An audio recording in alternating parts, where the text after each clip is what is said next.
Welcome to episode 80 of the Sports Marketing Machine podcast, the podcast to help those working in sports level up their marketing skill set so you can sell more tickets, sell more merchandise, and grow your fan base. I'm your host, Jeremy Neiser. If this is your first episode or your 80th, thank you for tuning in.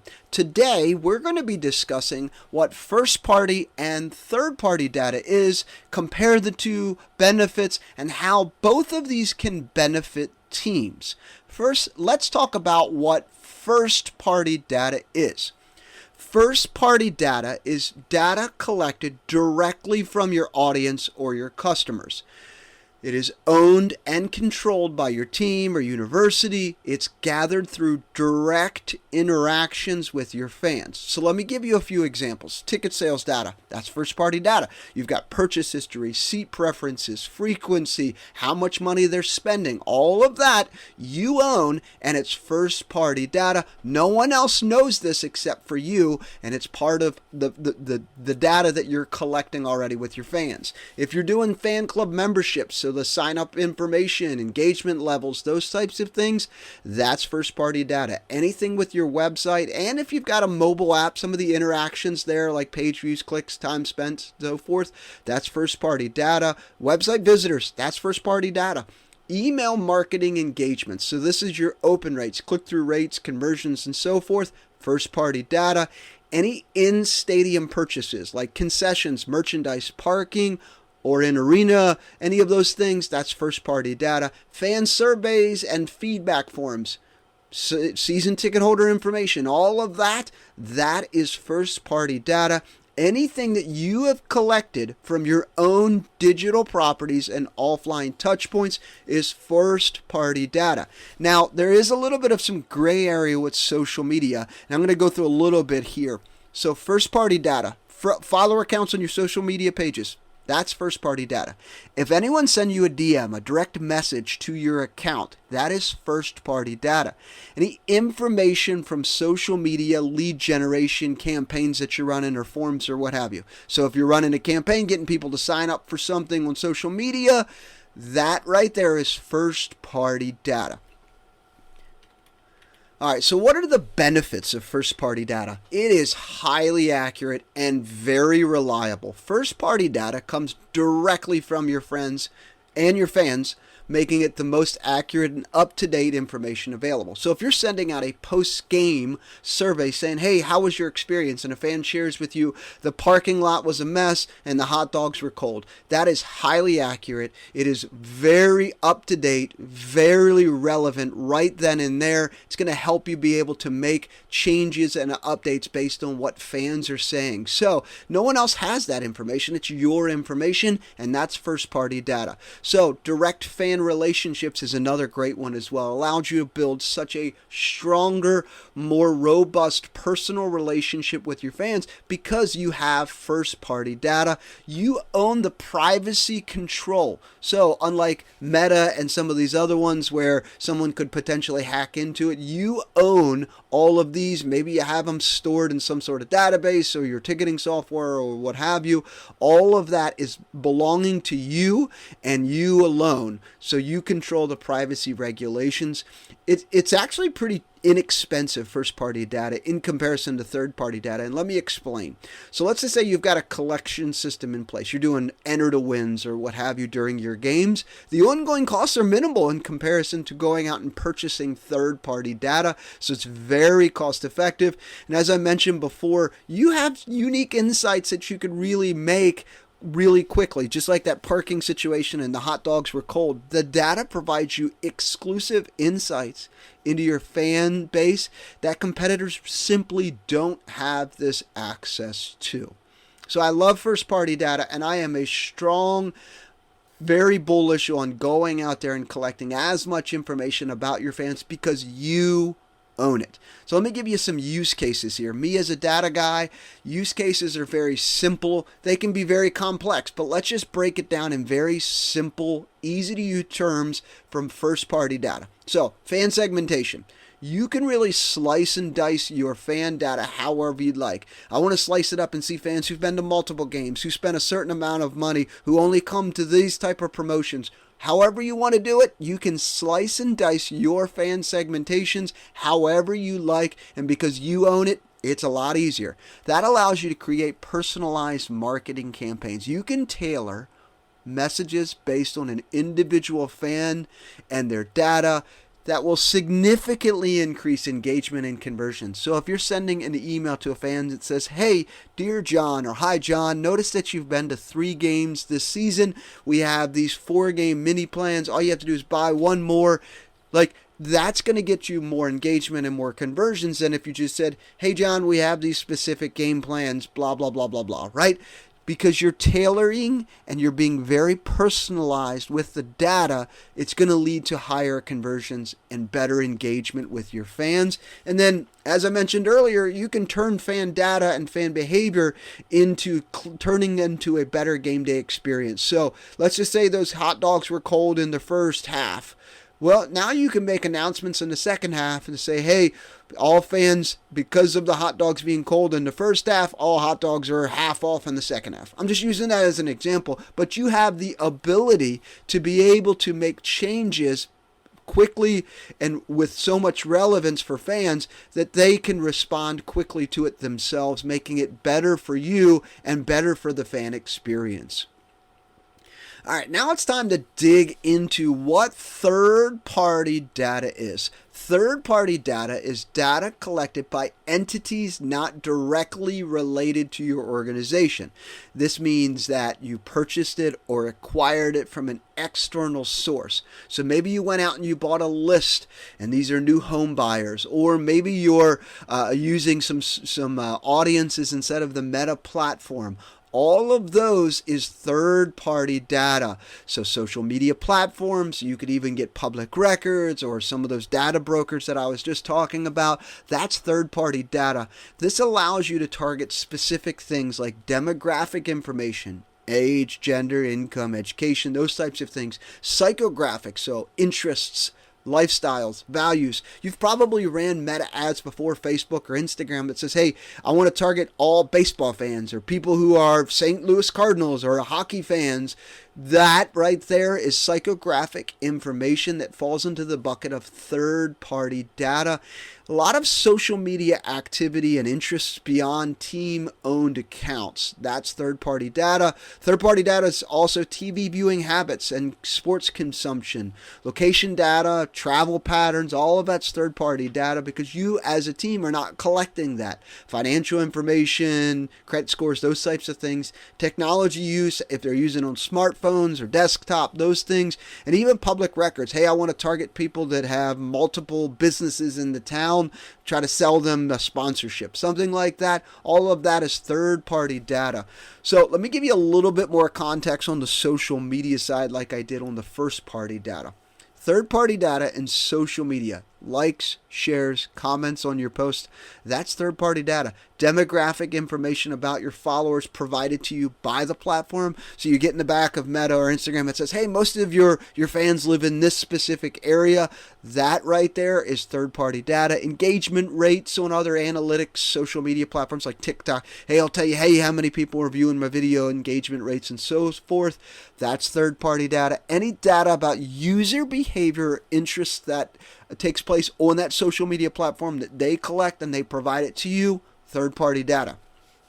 So the reason that these interactions are considered third-party data is that they are collected and owned by the social media platform, Twitter, X, Instagram, Facebook, TikTok, and so forth. So it's not directly by your organization. That platform collects that information and then they provide it to you via analytics tools or API or what have you. So think about that. Anything that you're collecting, first-party data, anything that's being provided to you or you're out purchasing, third-party data. So what's some benefits of third-party data?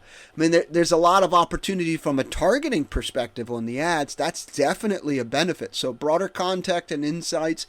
So this gives you a wider perspective on behaviors beyond your immediate fan base, allows you to target specific things. Scalability. This allows you to quickly expand the reach to your potential followers. So you upload a list in the back of Meta that says, hey, these are all my current buyers. Can you show me, folks, a lookalike audience? You're expanding the reach of your potential followers now because they have third-party data that they're linking up with the first-party data that you've provided, and now you've kind of expanded and can scale out some of your ads. Time saving. You've got access to a large amount of data really quick that you can get at your fingertips using platforms like Meta and Instagram and TikTok and so forth. So why is third-party data so great for sports teams? It helps you identify and target potentially new fans with similar characteristics to your existing fan base. So just like I was talking about for that lookalike audiences, you've got your ticket buyers, you upload those folks into the back end of Meta, and you say, hey, go find people just like these. That's a lookalike audience, and now you're trying to go after and find these people. It also, third-party data use case would be trend analysis. Provides you a broader industry or consumer trends that can inform your marketing strategies. You're noticing that people are going to grocery stores before they're coming to your games. Okay, now that I know that, I can do a lot more targeting with ads inside of grocery stores, or do something like targeting people who go to grocery stores once a week. Something like that. I'm just giving you examples here. It also gives you some competitive intelligence. You get insights into competitor strategies and marketing positioning. So, really good use cases for third-party data. Now there are some challenges and downfalls with third-party data. Accuracy. I mean, third-party data can be outdated, incorrect, and really can lead you to doing some misguided marketing efforts, which would really stink. You said, okay, I'm going to run all these ads targeting people who like sports, and no one's buying anything. Well, the third-party data can be outdated or incorrect. When was the last time you updated your favorite teams inside of Facebook or Instagram? You probably haven't done that since you really created your Facebook page. Privacy and compliance issues. I mean, there's so many different regulations that are starting to get rolled out more and more as legislation takes place that makes third-party data more complex to access and riskier to use. It's also the lack of uniqueness. Competitors oftentimes have the same access to data that you do. So if you want to target people who like grocery stores in your community, well, your competitor can do the same exact thing. And that reduces your competitive advantage. And then cost considerations. Purchasing and maintaining third-party data can be super expensive, especially for smaller organizations. Going out there and buying lists every single year, that could get really expensive for an organization, right? The other challenge and downfall or pitfall for third-party data is the limited depth and context. It often lacks the rich context and specificity that you have with first-party data. Like I'd mentioned earlier, if a fan says, hey, the hot dogs are cold, you can make changes and make hot dogs discounted maybe in the second half of the game. Well, third-party data is not going to give you that, right? You just simply can't get that specificity that you would have with first-party data because there it is with third-party data. There's also some biases. So data collection methods used by third-party data may inadvertently skew the data. It's just the processes of how they're collecting it. And then over-reliance on certain sources. This could lead to a narrow perspective and missed opportunities for you as a sports team, right? You also lack control. You depend on that third-party provider for guiding data quality and updates. And really, if they don't do that, I mean, you don't have control over it. And relevancy, I mean, some of that data may be outdated, like we mentioned. Ethical considerations, ongoing debates about the ethics of using third-party data, and then diminishing effectiveness. I mean, changing in cookies and those types of things make third-party data less effective. I live here in California, so targeting people who buy a specific way or do specific things, There's rules in California, specifically on Meta, that really take away some of those targeting opportunities, making third-party data less effective, truth be told. And then market shifts, changes in how data can change the affection in pricing and availability. So maybe you want to go out there and buy a list of new homeowners. Well, right now interest rates are really high. Maybe there aren't that many new homeowners this year. And that really makes it hard, and that's that's definitely a downfall with third-party data. So, how do you balance first-party data and third-party data together? So there's definitely some strengths and definitely some fallbacks here. First-party data provides depth of a lot of information, while third-party data provides a more comprehensiveness. So you could upload that and you say, hey Meta, here's my audience of people who bought a boatload of tickets over the last 3 years. Here's 20,000 people. Go find people who are just like this, that like Target. Now you can really find a little bit more comprehensiveness about your data. So you're collecting first-party data, while third-party data allows more of a comprehensive outlook of trying to find people who are similar to what you've got. Now, using third-party data to kind of fill in the gaps of first-party data can create more of a complete picture. So you can say, okay, here's my 20,000 buyers. Meta, can you go find people who are above the 80,000, maybe 80,000 a year or 120,000 a year? You could do that using third-party data because they can help sync some of that information up, allowing you to create more of a comprehensive fan profile. So it allows you to get a really good understanding of your fans when you're tying a lot of these things together. So, really good breakdown of what first-party data is and third-party data and how to use both of those. Now, you're probably thinking, well, Jeremy, what's second-party data? Well, that's the data shared directly between trusted partners. Let me give you an example. Let's just say you're running a sponsorship, a contest with a sponsor. Maybe they're doing a giveaway for a new car, and they're doing that inside their store, and they're running ads. They're doing it on side of their website. They're doing all these different things. Sponsors collecting it, and you're collecting it, and now you've collected all this data, and then the sponsor, the car dealership, says, okay, here's my list. I'll give it to you. Here's all the people that signed up for a chance to win this used car, and then you give it to them as well. And from there, you guys are sharing the list together, right? So it's a collaboration between a team and a sponsor, or like a collaboration between a team and a ticketing platform. So Ticketmaster is a great example of this, where they say, hey, we're going to email out to everyone in our database for this specific region about your games. So they're saying, hey, we're going to help you market and promote and share your games to other fans in the region. Now, that does get a little bit messy, and you probably have some sort of feelings towards Ticketmaster doing this, but that's another example of second-party data.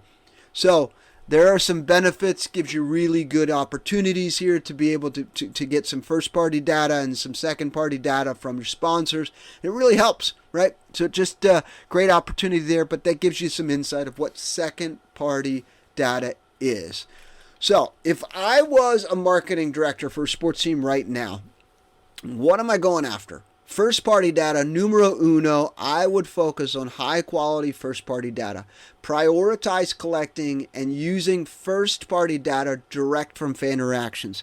Obviously, I'm trying to sell as many tickets as possible, but the biggest thing is I'm out there collecting as many emails and contact informations of our fans as much as possible.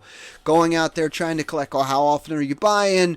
All the information about how much they're spending on merchandise, or if I can collect food, I would do that, but focus on collecting as much first-party data as possible, and then leverage free or even low-cost tools to utilize affordable analytics, social media insights, and so forth. Google Analytics 4, so GA4 is a great source to be able to see what's happening with your fans when they get onto your website, and then social media insights gives you a little bit more insight of what's happening with your fans. So focus on going out there, getting first-party data, and then leverage some of the free or even low-cost tools. And then if you want to invest in sophisticated data analytics, That's kind of where I come in, and I can help you break some of that information down and really give you some insight into what your fans are doing, how they're doing it, what's some insight about where they're coming from. All the information related to some of your fans. That's where I come from. If you're interested, head on over to my website, Sports Marketing Machine.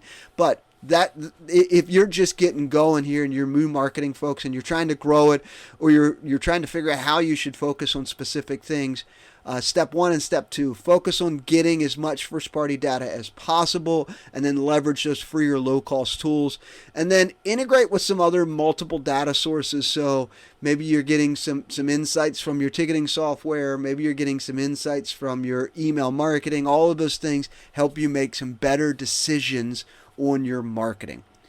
All right, we've covered first-party data, we've covered third-party data, even talked a little bit about second-party data, and then talked about using it. What are some strategies today from diving into using that and what that would look like? But before we get to today's takeaways, I've given you a lot of information, and we're going to boil it down into 3 easy-to-consume buckets here. But before I do, if you find this episode helpful, please take a moment and share a positive rating or review on your favorite listening platform. That's Apple or Spotify. It would mean the world to me, but also help get this podcast in front of people who are just like you, those working in sports, trying to grow your fan base and sell more tickets. All right, 3 main takeaways for today. Number 1, the power of first-party data. First-party data is the most valuable asset for sports teams, provides unique, accurate insights directly from your fan base, allowing you to create highly personalized experiences and marketing strategies. So, go out there and collect as many emails as possible. I look at a lot of social media accounts for sports teams, and they have thousands and even hundreds of thousands of followers, but they're not actively trying to collect email addresses and contact information from your social media followers. I would start doing that as soon as you can, even if it's an enter to win contest for different things. Collect as many emails as possible, trying to grow your email list.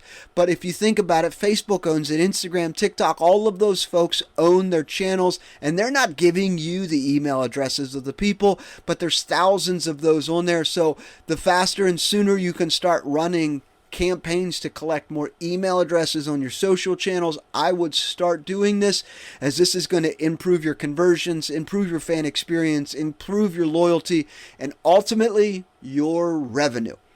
Takeaway number 2, balance data types for comprehensive insights. While first-party data is extremely crucial, like I had mentioned, third-party data still has its place. The key here is you got to strike a balance. Use third-party data to complement and enrich your first-party data. This combination makes a bigger, more complete picture of your current fans and helps you identify potential new audiences.